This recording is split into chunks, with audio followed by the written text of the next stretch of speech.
चलिए बच्चों, हम लंबन विधि द्वारा खगोलीय पिंडों की दूरी ज्ञात करना सीख रहे हैं। कुछ समीपवर्ती तारे ना लगभग 100 प्रकाश वर्ष से कम की पृथ्वी से दूरियां लंबन विधि द्वारा ज्ञात कर सकते हैं। ठीक है बच्चों, आइए यहाँ पर हम देखते हैं। चलिए बच्चों, अब यहाँ देखते हैं लंबन विधि द्वारा खगोलीय पिंडों की दूरी ज्ञात करना। जैसे कि अभी हमने आपको बताया था, इसमें लगभग 100 वर्ष प्रकाश के दूरी से कम वाले वस्तुओं को हम ज्ञात कर सकते हैं। जैसे मान लीजिए ये तारे हैं, 2-3 तारे हैं। तो ये तारा दूर स्थित है और ये निकट स्थित। ये देखिए, अब ये क्या है, ये सूर्य हमारा सन। अब देखिए 6 महीने पहले देखिए पृथ्वी यहाँ होगी। पृथ्वी ये मान लीजिए पृथ्वी है, ये जो है ये पृथ्वी है। देखिए यहाँ पर कब होगी, यहाँ लिखेंगे हम पृथ्वी की स्थिति है। ये पृथ्वी की स्थिति, और किस स्थिति बेटा, ये 22 जून में, लगभग 22 जून में यहाँ होती है। ठीक है, उसके बाद और 22 दिसंबर को यहाँ होती है। मतलब पृथ्वी की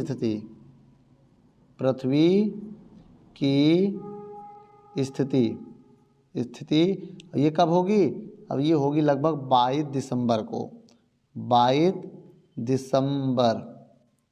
ठीक है, देखिए बेटा 22 दिसंबर और 22 जून।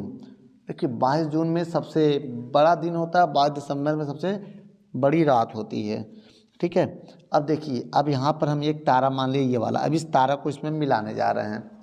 जब यहाँ से अगर इसको देखें हम तारे को, अब पृथ्वी से देखते हैं ना तारे को, भाई पृथ्वी से हम तारे को देखा, यहाँ भी देखो पृथ्वी से हम तारे को देख रहे हैं। ठीक है, पृथ्वी से तारे को देखा।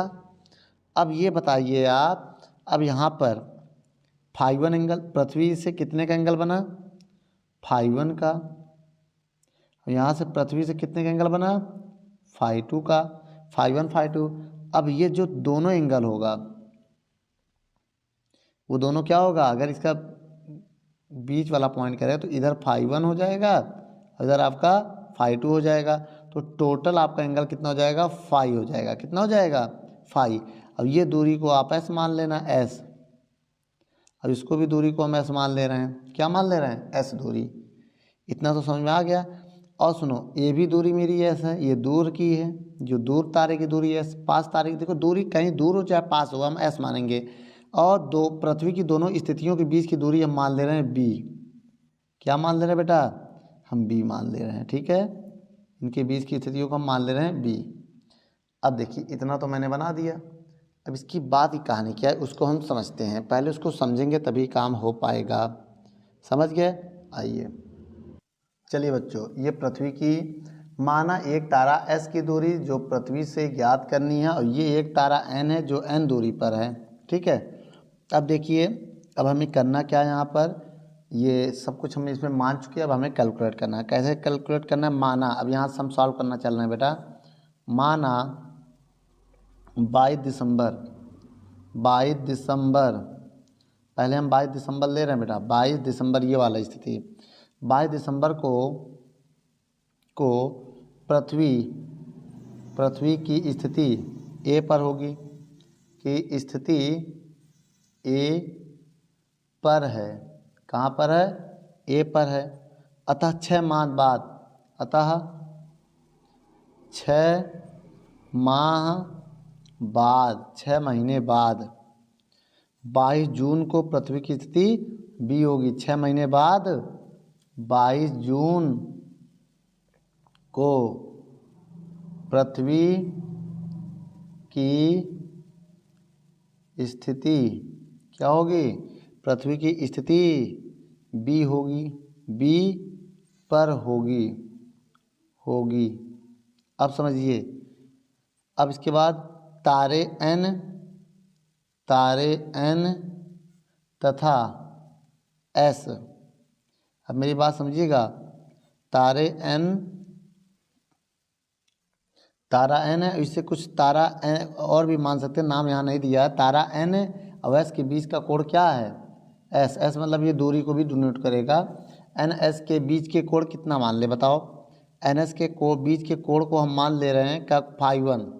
ठीक है, इसी प्रकार s के बीच कोण हमारा क्या है, φ1 है। फाई 1 है, ठीक है। ठीक, इसी प्रकार मेरा 22 जून को फाई 2 होगा ना, इसी प्रकार। इतना समझ गया, फाई 1 है। अब देखिए, अतः कुल कोण, भाई लिख लेना, इसी प्रकार वो भी लिख लेना।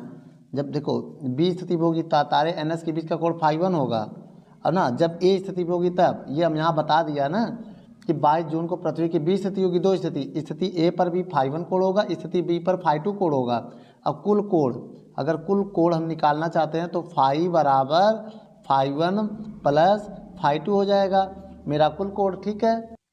अब ये लंबन कोण हो जाएगा मेरा, क्या हो जाएगा, लंबन कोण। फाई हमारा क्या हो जाएगा, लंबन कोण जो हमारा वो है फाई है, ठीक है, ये लंबन कोण हो जाएगा। अब आप फार्मूला जानते हैं, चूंकि बराबर क्या, कोण बराबर क्या होता है, चाप बटे त्रिज्या, चाप बटे त्रिज्या, ये होता है कोण बराबर फार्मूला। अब देखिए कोण हम फाई मान ले रहे हैं, कोण क्या मान ले बताओ भाई, मानना तो पड़ेगा ही, कोण को हम फाई मान ले रहे हैं। चाप हमारा ए बी हो जाएगा, ए बी, और त्रिज्या हमारा या ऐसे चाहे ऐसे भी मान लो, चाहे ऐसे मान लो या ऐसे भी मान लो, यही तो मान भाई, त्रिज्या यही मानोगे, ऐसे या ऐसे भी। अब देखिए बेटा, अब आपसे हम कहें फाई फाई है, और ए बी के बीच की दूरी क्या मानोगे, डी मान लें, बी मान लें, बी। देखिए ए बी के बीच की दूरी मैंने क्या माना है, बी माना है, तो बी हो गया। और ऐसे एस बी की देखो, ऐसे एस बी के बीच की देखो, इसे एस मानना पड़ेगा, इस पॉइंट को एस मान लो। मान लीजिए एक तारा, इसकी स्थिति एस हो गया, दूरी भी एस है, पॉइंट की स्थिति भी एस है, इसी वजह से देखिए लिखा एन एस के बीच का कोण, ये एन है, ये एस है, ये वाला तारा एस है, ये एन, इनके बीच का कोण क्या है, अभी दूरी को हम एस मान ले रहे हैं, ठीक है। इसे कोई और पॉइंट मान सकते थे, एस भी मान लो या एस डैश मान लो, ठीक है। यहाँ एस डैश मान लोगे तो यहाँ एस डैश हो जाएगा, समझ में आ गया। हाँ, अब देखिए बेटा, एस डैश और बी, एस डैश बी होगा ना दूरी, ठीक, इनके बीच की दूरी ये हो गया। अब यहाँ से हम एस का मान निकालें तो क्या आएगा, अब एस का मान अगर हम यहाँ निकालते हैं तो एस का मान आएगा बी बटे फाई, क्या आ जाएगा, बी बटे फाई आ जाएगा। अब देखिए बेटा, अब मेरी बात समझिएगा यहाँ पर, जहाँ अब देखिए इतना करने के बाद, जहाँ बी क्या है, सूर्य के परिता, देखिए सूर्य के परिता पृथ्वी की कक्ष का व्यास है, सूर्य के परिता पृथ्वी का व्यास, पृथ्वी की कक्ष का व्यास है। अब लगभग 2 AU होगा, 2 AU। AU का मतलब क्या होता है बेटा, हम आपको बता दें, एस्ट्रोनॉमिकल यूनिट होता है इसका मतलब। अब आइए बच्चों, AU का मतलब बता दे रहे हैं, एस्ट्रोनॉमिकल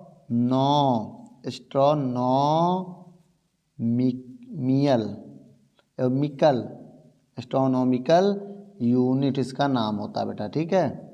एस्ट्रोनॉमिकल थोड़ा सही कर लीजिएगा बेटा, एस्ट्रोनॉमिकल, ठीक है, CAI, एस्ट्रोनॉमिकल यूनिट, ठीक है। अब एक बात बता दें आपको, एक AU में, मेरी बात समझिएगा, एक AU में होता है 1.5 × 10 की पावर 11 मीटर, 11 मीटर होता है। अगर हम B की बात करें, B हमारा 2 AU हो, तो B बराबर मेरा हो जाएगा 2 AU को मान 1.5 × 10 की पावर 11 मीटर।